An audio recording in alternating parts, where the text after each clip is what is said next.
Hi everyone, welcome to the channel the UTC. The UTC ચેનલમાં હું મનીષ પરમાર ફરીથી એકવાર આપ સૌનું હાર્દિક સ્વાગત કરું છું. તો ફાઇનલી GSSB દ્વારા જુનિયર નિરીક્ષકની જે એક્ઝામની જે નોટિસ આપી હતી કે ભાઈ એક્ઝામ 3 તારીખે થશે, તો એના કોલ લેટર ફાઇનલી GSSB દ્વારા ડિક્લેર થઈ ગયા છે. તો ઘણા વિદ્યાર્થીઓ કોલ લેટરની એકદમ રાહ જોઈ રહ્યા હતા કે ભાઈ કોલ લેટર ક્યારે આવશે, કારણ કે ઘણા વિદ્યાર્થીઓ કન્ફ્યુઝ થઈ ગયા હતા કે ભાઈ 3 તારીખે એક્ઝામ થશે કે નહીં. તો ફાઇનલી કોલ લેટર આવી ગયા છે. તો આ વિડીયોમાં આપણે કોલ લેટર કઈ રીતના ડાઉનલોડ કરવાના છે એના વિશે આપણે ચર્ચા કરીશું. ઓકે, તો જે વિદ્યાર્થીઓ ચેનલ પર નવા હોય તો ચેનલને સબસ્ક્રાઇબ કરી દેજો, કારણ કે જ્યારથી જુનિયર નિરીક્ષકની એડવર્ટાઇઝમેન્ટ આવી હતી અને આજે કોલ લેટર જે ડિક્લેર થયા, મતલબ એક્ઝામ થવાની ત્યાં સુધી આપણે કન્ટિન્યુ આ એક્ઝામને લઈને વિડીયો અપડેટ આપતા રહ્યા છે. તો તમને ખરેખર એવું લાગ્યું હોય કે આ પ્લેટફોર્મ તમારા માટે યુઝફુલ છે તો પ્લીઝ વિડીયોને લાઈક પણ કરજો અને ચેનલને સબસ્ક્રાઇબ કરી દેજો. તો જોઈએ કે કોલ લેટર કઈ રીતના ડાઉનલોડ કરવાના છે. તો આપણી જે ઓફિશિયલ વેબસાઇટ છે GSSBgujarat.gov.in, રાઈટ, એની ઉપર તમારે ડાયરેક્ટ રિક્રુટમેન્ટમાં જવાનું છે. ઓકે, ત્યાર પછી સૂચનાઓ છે એના પર જવાનું છે અને તમને પહેલું જ દેખાશે 253/2024-25 જુનિયર નિરીક્ષક વર્ગ 3 28 જુલાઈ 2025, એટલે કે આજની અપડેટ છે. અને કોલ લેટર લહિયો વળતર સમય, બરાબર. જેવું આ પીડીએફ તમને દેખાતી હશે અહીંયા, તો પીડીએફ પર ક્લિક કરો અને આ રીતના એક પીડીએફ ઓપન થશે, રાઈટ. ચાલો, આ પીડીએફ ની અંદર તમે જોઈ શકો કે 253/2024-25 જુનિયર નિરીક્ષક વર્ગ 3 ઉમેદવારોએ કોલ લેટર ડાઉનલોડ કરવા તથા દિવ્યાંગ વિદ્યાર્થીઓ માટે લહિયો વળતર મેળવવા બાબતની જાહેરાત. ઓકે, અહીંયા ખાલી જસ્ટ લખેલું છે કે જે બધું રિજેક્ટેડ લિસ્ટ હતું તેની માહિતી આપેલી છે, કઈ કામની નથી. હમણાં અહીંયા તમારે જોવાનું છે કે જાહેરાત ક્રમાંક 253 જુનિયર નિરીક્ષક વર્ગ 3, પરીક્ષાની તારીખ કઈ છે 3 ઓગસ્ટ 2025, રિપોર્ટિંગ સમય 13:30 કલાક, એટલે 1:30 વાગે 1:30 કલાકે રિપોર્ટિંગ સમય છે. આ ધ્યાન રાખજો બધા. અને પરીક્ષાનો સમય છે 3 થી 6, એટલે કે 15 થી 18 કલાક લખેલું છે. એટલે જો કોઈ વિદ્યાર્થી એવું વિચારતું હોય કે 3 વાગે જ જઈશ, તો એવું મિસ્ટેક કરતા નહીં, કારણ કે આપણને અહીંયા રિપોર્ટિંગ સમય આપેલો છે.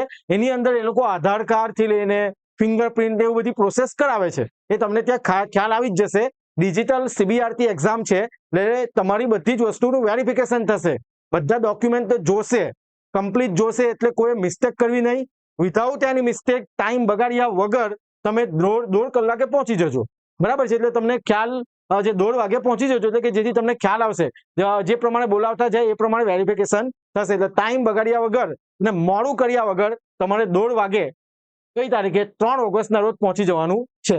એક્ઝામનો ટાઈમ 3 થી 6 કલાક, 3 કલાકની એક્ઝામ છે અને 11 વાગ્યાથી ડાઉનલોડ થશે, રાઈટ.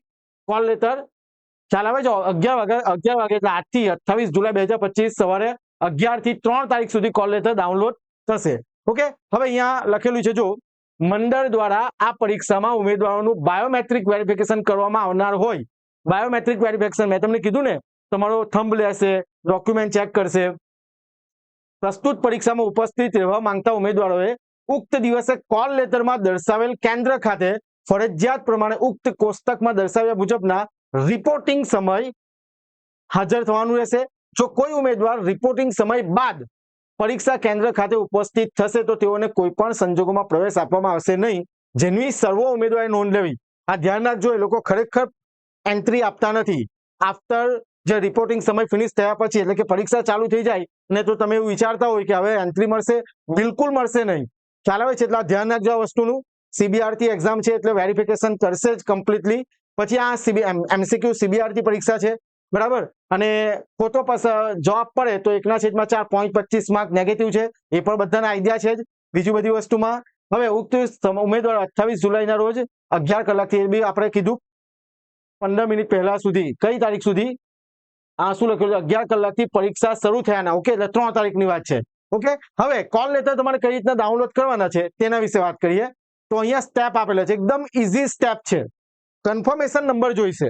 જો કોઈ વિદ્યાર્થીને કન્ફર્મેશન નંબર નહીં ખબર હોય તો GSSB દ્વારા જ્યારે આપણે ફોર્મ સબમિટ કરાવીએ ને, તો કન્ફર્મેશન નંબર ટેક્સ્ટ મેસેજ પણ આવે છે અને ઈમેલ પણ આવે છે. એટલે રજિસ્ટર ઈમેલ, બરાબર, જે હમણાં તમારા પર મેલ આવેલા કે ભાઈ 3 તારીખે એક્ઝામ છે, તેમાં તમે જુઓ GSSB એવું ટાઈપ કરો એટલે તમને કન્ફર્મેશન નંબર વાળો મેલ દેખાશે, ત્યાંથી કન્ફર્મેશન નંબર લઈ લો. ખ્યાલ આવે છે? અને એની અંદર તમારે જસ્ટ કન્ફર્મેશન નંબર અને ડેટ ઓફ બર્થ તમારી અને અહીંયા કેપ્ચા એન્ટર કરવાનો છે એટલે તમને કોલ લેટર જોવા મળશે. હવે તમારે ક્લિક અહીંયા જે PDF આપેલી છે ને અહીંયા ક્લિક કરો એટલે તમને આ રીતનો કોઈ વ્યૂ દેખાશે. અહીંયા તમારે advertisement number 253, confirmation number, date of birth અને અહીંયા કોડ આ નાખશો ને લોગિન કરશો એટલે તમને કમ્પ્લીટ તમારો એડમિટ કાર્ડ દેખાશે. સેન્ટર જોઈ લો, એકદમ રિલેક્સેસથી બધી માહિતી જોઈ લો અને જ્યારે તમારી એક્ઝામ છે રિપોર્ટિંગ સમય 9 વાગ્યાનો છે ત્યારે કમ્પ્લીટ ટાઈમ પર પહોંચી રહેજો. ઓકે, તો ફાઇનલી જુનિયર નિરીક્ષકની આપણે જે કોલ લેટરનો જે વિડીયો છે આજે એવું કહી શકાય કે ભાઈ જુનિયર નિરીક્ષક માટેની અપડેટ આપતો વિડીયો આજે આપણે લાસ્ટ કહી શકીએ. હવે આપણે જ્યારે એક્ઝામ થશે ત્યારે એનું પેપર એનાલિસિસ કેવું છે એના વિશે આપણે ચર્ચા કરીશું. ઓકે, તો સ્ટાર્ટિંગ થી લઈને એન્ડ સુધી આપણે જુનિયર નિરીક્ષકની દરેક માહિતી આપતા વિડીયો બનાવેલા છે અને એની અંદર ઘણા બધા સબ્જેક્ટ પણ આપણે ભણાવેલા છે ફ્રી ઓફ કોસ્ટ, બરાબર છે, અને ઘણા સ્ટુડન્ટને ઉપયોગી પણ થયા છે, ઘણા સ્ટુડન્ટે સારો રિસ્પોન્સ પણ આપેલો છે. ઓકે, તો ચેનલ સાથે જોડાયેલા રહેજો. આપણે જુનિયર નિરીક્ષકનો જેવું પેપર એક્ઝામ થશે ત્યાર પછી ફરીથી એના એનાલિસિસ કયા પ્રકારનું લેવલ છે એક્ઝામનું રહ્યું છે એની એનાલિસિસ આપતો વિડીયો પણ બનાવીશું. ઓકે, તો બધાને બેસ્ટ ઓફ લક. અને ખાસ ઇમ્પોર્ટન્ટ માહિતી કે જુનિયર નિરીક્ષકની એક્ઝામ માટે આપણે જે ટેસ્ટ સિરીઝ અને PDF મટીરિયલ વાળો કોર્સ આપણે બનાવેલો હતો એની અંદર આપણે માત્ર 3 થી 4 દિવસ બાકી છે એના માટે આપણે 50% ડિસ્કાઉન્ટ આપીએ છીએ. એટલે કે જે પ્રાઇસ છે એમાં તમને 50% લેસ થઈ જશે. એટલે જે વિદ્યાર્થી હજુ પણ ઈચ્છે છે કે તમારે ટેસ્ટ સિરીઝ આપવી છે, એક્ઝામની એનાલિસિસ કરવું છે પ્રિપેરેશનનું, અને જો તમારે PDF જોઈતું હોય તો એમાં પણ 50% લેસ થઈ જશે. ઓકે, તો ફરીથી નેક્સ્ટ વિડીયોમાં જુનિયર નિરીક્ષકની અપડેટ સાથે મળીએ. ત્યાં સુધી બધા કમ્પ્લીટ રિવિઝન કરજો અને બધાને એક્ઝામ માટે ધ UTC ના તમામ ફેકલ્ટી અને ધ UTC ની તમામ ટીમ તરફથી best of luck. Thank you very much. જય હિન્દ, જય ભારત.